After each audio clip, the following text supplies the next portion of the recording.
Scrappy Peeps, welcome to the School Memories video hop. It's a hop where a bunch of my Scrappy friends and I are sharing back to school layouts with you or school memories. This is the layout that I created. It is using a photo of my two on the first day of school with their back to school cake, which is a bit of a tradition in our house. So to start off with, I took some textured paste and I ran it through or smooshed it through a letter stencil. This is a stencil that I picked up from Tuesday morning, and it's just a bunch of A, B, C, D, E, F, G, H, I, J, K, L, M, N, O, P, Q, R, S, T, U, V, W, X, Y, Z letters of different sizes. And I am just going to double up the stencil because it's a 6x6 stencil, and I am literally going to do tone on tone letters. I toyed with the idea of coloring them and putting some mixed media over the texture paste. However, I really liked the tone on tone. I also have a lot of color that are in the pattern papers that I wanted to use, and I thought I just like the subtle idea of this. My kids are also older. They're not elementary school aged anymore. My middle schooler is a very mature middle schooler, and I felt this just suited them much more with the tone on tone. So you got the idea of back to school, but it didn't overwhelm you with apples and all of that fun stuff. So I left the texture paste to dry, and I knew I wanted to use this strip. This is sort of that uniting pattern paper that has all of the colors that I'm going to use, and I really wanted it to be a border. But the problem was that I had that the texture paste over far on that right hand side, and so what I ended up doing was I put the pattern paper so that an inch was showing, and this is what I'm lining up here. I'm going to get my ruler and I'm going to show an inch of that, and so that shows me where I want to line up that strip so that it's perfectly aligned, and then I know I can just take an inch off of that left hand side there. I did toy with the idea of just running a stitch between those two pieces of paper to help hold it together as well, or maybe do a zigzag stitch, but it was pretty well adhered, and so I just decided to abandon that idea.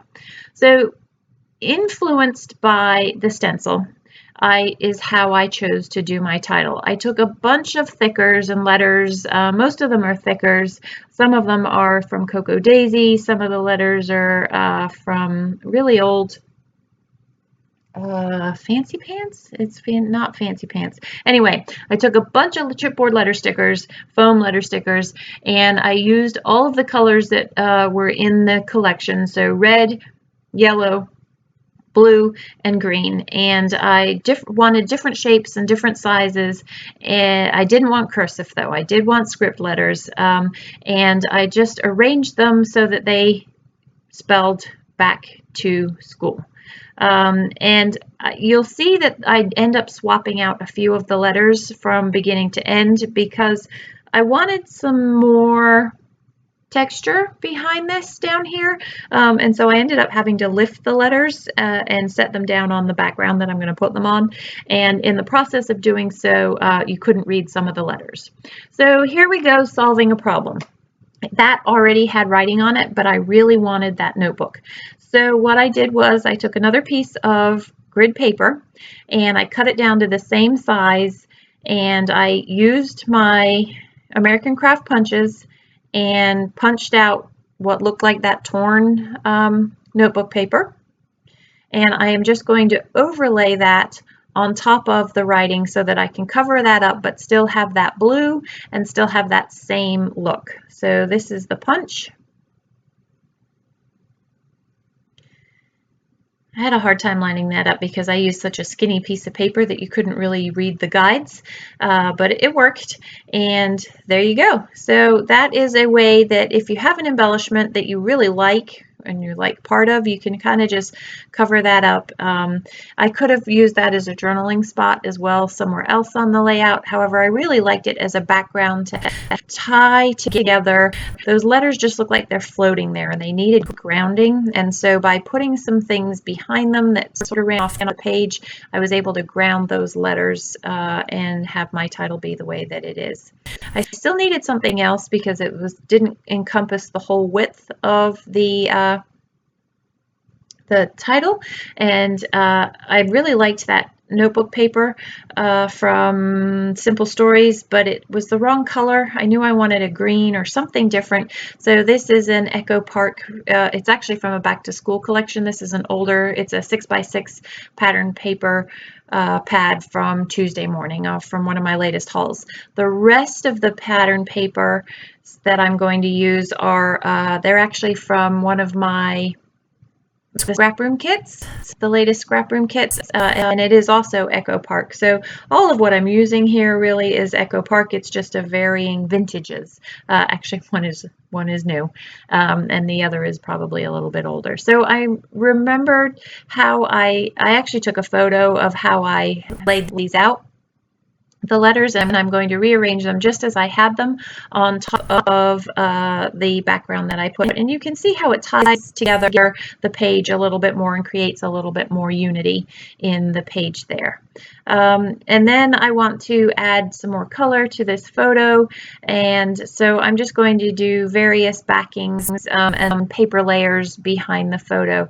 It's actually a little bit more intensive than one thinks. Rather than just slapping paper, cutting, slapping paper, cutting, you kind of have to find a pattern, and so I tend to do a top left L with a bottom right L so that they're offset, followed by another full layer, and then tuck in similar layers behind it. And that is what I'm going to do as my structure here. I hate wasting the paper with just that teeny tiny trim showing through, so I will often cut L's out of my paper, so that you can just see those little pops of color that peek out from behind the photo there. And I just like the way that the paper layers kind of add a little bit more interest to the page. So a little bit about the cake. Every year since Nicholas was in kindergarten, I have made this same sheet cake. It is it's a 13x8 sheet pan, and it's just a white cake, a vanilla cake with vanilla frosting. And I always write their names, what grade they're in, and first day of school or something along those lines. And I literally have done it so he's going into 10th grade this year, and my cake is downstairs right now waiting to be frosted for today, for this afternoon for snack. And normally I take a picture of them laying on the floor with the cake on the first day of school. And now that they're in different schools, or once they went to different schools, I had a picture of her, and then I had a picture of him, and I always tried to get a picture of the two of them together. But as they've grown up, they've come home later, and the light has been harder to get that indoor picture, even with the door open. So that is why this year is the first year, I believe, that they are outdoors. And I know this year they're going to be outdoors again for the light, because Nicholas will not get home tonight until 6:30 if I'm lucky, and it's starting to get dark earlier. So that's the story of the picture. So just a ripped layer at the bottom. Again, that adds a little bit of texture. I didn't like the way that I ripped it at first, so I re-ripped it. I have a ton of paper, y'all. So, you know, if it's one little piece, it's not a big deal. It just goes into the recycling, and sometimes I actually find uses for them as well. So I really liked that scalloped edge poking out. That pop of yellow is, again, another pop of color. They're both wearing different colors, and the deck floor is red. So I just liked the way that yellow just kind of grounded everything in that picture and gave you a little bit of focus. I really liked these backpacks, and because I have two kids, I cut out two backpacks, his backpack and a her backpack, and I'm going to just use them to cover up a little bit of that color, that green down there, and add a pop of color. What I do off camera is I'm going to take a yellow label, and I'm actually going to put the yellow label underneath those backpacks. I just felt like they got lost in with all of the letters, and by putting them on a little bit of a shelf, that yellow shelf, it pops the backpacks a little bit. I felt like I needed something to tie that top right corner with the photo down with the title, and by putting those stars up there, I was able to kind of give a little bit, and I am going to put a star down in that title spot, the back to school spot.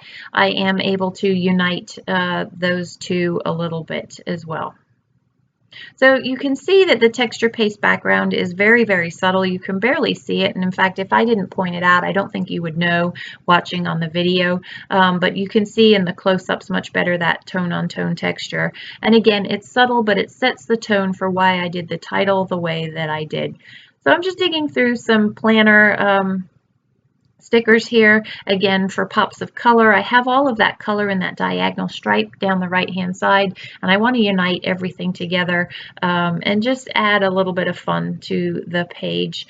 I have not journaled on this page, and I likely will not journal on the front because I like things the way they are and I don't want the journaling to disrupt the space, so I will journal on the back side where the photo is to tell the story of why they ended up outside and all of the other pictures are inside. So that, my friends, is my layout for the School Memories Hop. Be sure to enjoy all the close-ups. Also go through the list. There's a ton of us that are sharing layouts today, and be sure to check out what other people have to share with you. Thanks for stopping in today. I hope you're doing well, and I hope to see you back soon. Take care.